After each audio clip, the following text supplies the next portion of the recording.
Hello दोस्तों, मैं हूं आपका दोस्त देसी बॉय और आप देख रहे हैं मेरा यूट्यूब चैनल देसी बॉय फार्म।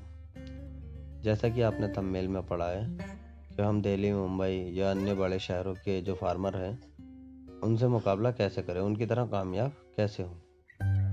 तो भाई बड़ी सीधी सी बात है कि वो लोग जिनका दूध जो है 80 या 90 रुपये लीटर बिकता है बड़े शहर वालों का, तो उनसे हम जो मुकाबला कर सकते हैं वो ब्रीडिंग कर ही कर सकते हैं। अगर हम सोचें कि हम 55 रुपये लीटर दूध बेचेंगे, 50 रुपये लीटर दूध बेचेंगे और उनसे मुकाबला कर लेंगे या उनकी तरह पैसे कमा लेंगे, तो नहीं भाई, ऐसा नहीं हो सकता। उनका दूध बिकता है 80 से 90 रुपये लीटर और हमारा दूध बिकता है 50-55 या उससे भी नीचे बिकता है बहुत तो हम जो उनसे मुकाबला कर सकते हैं या हम उनकी तरह जो प्रॉफिट कमा सकते हैं वो उनकी तरह दूध बेच कर नहीं कमा सकते, ब्रीडिंग कर ही कमा सकते हैं। भाई यहीं पर हमसे एक बहुत बड़ी गलती हुई थी। जब हम भैंसे शुरू में लाए थे, जब हमने शुरू में डेयरी की थी, तो हम भी जो है ना उनकी देखा था कि भाई यही करते थे कि भैंस लाते थे, दूध दोते थे और बेच दिया करते थे। भाई यही करते करते तो हम पे इतनी कम भैंसे रह गई। भाई जहाँ हम पे शुरू में स्टार्टिंग में 40-45 भैंसे थी, 50 भैंसे थी, वहाँ आप देख लीजिए अब हम पे 20 भैंसे हैं, 20-25 जानवर रह गए बस। तो भाई ये काम आपको नहीं करना है। आपको एक बुल रखना है अपनी डेयरी पे, बढ़िया सा अच्छी नस्ल का। अगर घर का नहीं है तो मोल ही ले आओ, लेकिन हो सके तो घर तैयार करो बुल।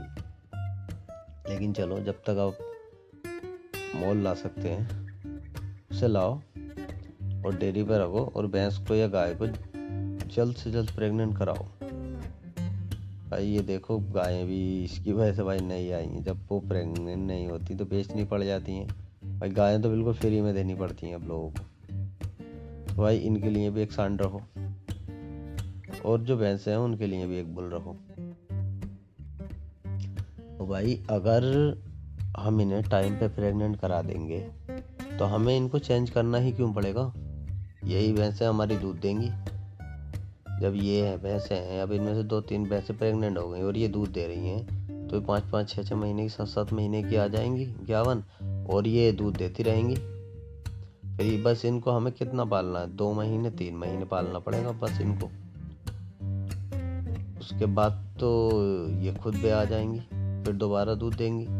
बस हमें करना क्या है, हमें जो है ना अच्छी नस्ल की भैंस लेनी है और अच्छी नस्ल का बुल रखना है। बुल तो और जितना हो सके इतनी अच्छी नस्ल का ले लो, और भैंसें अच्छी नस्ल के साथ साथ कुछ नई भी हो, थोड़ी नई होनी चाहिए। फर्स्ट लैक्टेशन, सेकंड लैक्टेशन, इस चीज़ पे ध्यान देंगे अब हम भी। लेकिन हमने जो गलती किया ना, उन्हें दिल्ली मुंबई वाले डेयरी फार्मर को देखकर ऐसा वो करते हैं कि भैंस लाते हैं, दूध दोते हैं, बेच देते हैं। भाई आपको ऐसा नहीं करना है, क्यों भाई उनका दूध बिक रहा है 80 रुपये लीटर, 100 रुपये लीटर, और हमारा दूध बिक रहा है 50 रुपये लीटर, 55 रुपये लीटर।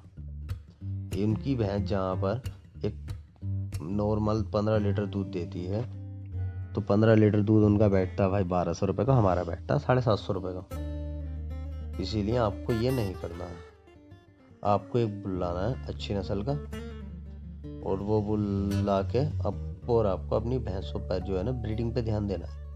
जितनी जल्दी हमारी भैंस प्रेग्नेंट होगी उतना ही हमको फ़ायदा होगा। तो फिर इसीलिए सबसे पहले जो सबसे अच्छा काम है वो ब्रीडिंग का ही है। भाई हरियाणा वालों को देखो, वो ब्रीडिंग में ही कामयाब है। भाई वो मिल्क की तरफ देखते ही नहीं है कि हमारा मिल्क कितने का जा रहा है या किस रेट जा रहा है। भाई जाहिर सी बात है, जो बड़ा शहर में रह रहा है जो, उसे तो मिल्क का रेट सही मिल रहा है, और जो छोटे शहरों में या गाँव देहात में रह रहा है उसे तो मिल्क का रेट कम ही मिलता है ना। ऐसा नहीं होता है कि गाँव में मिल्क का रेट ज़्यादा हो या शहर में कम हो। नहीं भाई, जितना बड़ा शहर होगा इतना मिल्क का रेट ज़्यादा होगा।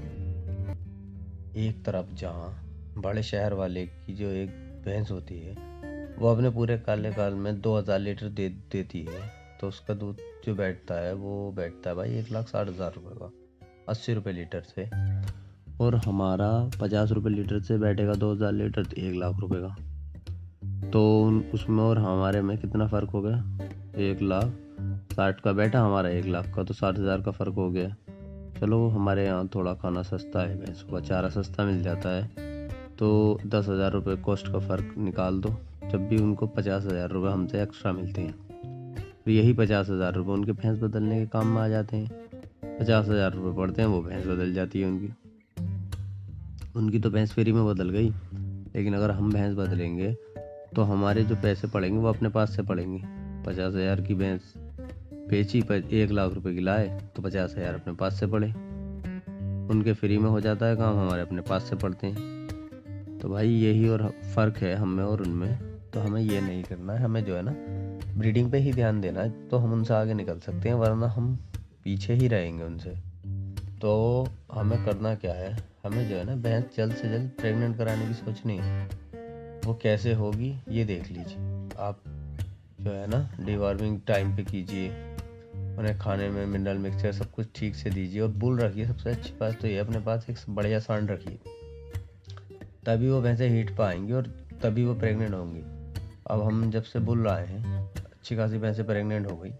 अब भैंसों के साथ बुल रहेगा तो वो प्रेग्नेंट हो जाएंगी, कोई ऐसी बड़ी बात नहीं। तो हमें जो है ना सबसे ज़्यादा जो ध्यान देना है वो ब्रीडिंग पर ही देना है भाई। बस पशु अपने नए लाओ, कम एज के हो, मतलब फर्स्ट लैक्टेशन, सेकंड लैक्टेशन। उससे ये है कि वो डेयरी पर अपने 8-10 साल रह लेंगे। जब इतने साल रहेंगे तो प्रॉफिट भी ज़्यादा देंगे। अब ये देखो, ये भैंस है, ये है 16-17 लीटर दूध दिया था इसने। अब ये बुल आया है तो ये प्रेग्नेंट हो गई।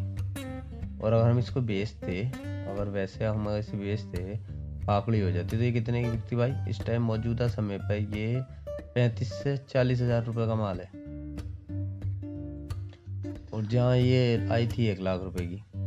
और ये भैंस देखी, ये भी प्रेग्नेंट हो गई। ये कितने की बिकती? 30-32 हज़ार रुपये की बिकेगी, और ये प्रेग्नेंट हो गई। और भाई भैंस प्रेग्नेंट हो जाएगी तो जाहिर सी बात है भाई, उसमें पैसे पूरे हो जाएंगे। जितने का वो माल थी वो फिर इतने का ही हो जाएगी। तो जो है आपको और हमको जो ध्यान देना है ना, वो ब्रीडिंग पे ही देना है भाई। हमारे और आपके पास जगह होती है काफ़ी प्रकार की। देखो ये भैंसें हैं, अब आराम से बन रही हैं। बड़े शहरों में तो ऐसी जगह ना मिल पाएगी भैंसों को। अब ये है, इसने हमारे यहाँ दूसरी बार भी आई है। पिछली बार भी ये 51 हो गई थी हमारे यहाँ पर। और एक भैंस ये है जो अपने यहाँ पर दूसरी बार भी आई है। ये भी प्रेग्नेंट रह गई थी पिछली बार, और ये अब के फिर प्रेग्नेंट हो गई बुल से भैया। तो भाई यही काम करना है। अब सोच लिया है, प्रेग्नेंट जरूर ही कराना है भैंसों को। इस पे ही ध्यान देना है ब्रीडिंग पर, बस ओनली ऑन ब्रीडिंग भाई। जब भी कुछ हो सकता है, वरना कुछ नहीं हो सकता। अब इनकी संख्या भी बढ़ रही है, और पहले जो है ना ये और कम होती रहती थी। बेचते थे, पैसे डालते थे, फिर लाते थे, कम होती थी। तो भाई वीडियो अच्छी लगी हो तो सब्सक्राइब करना। धन्यवाद, शुक्रिया।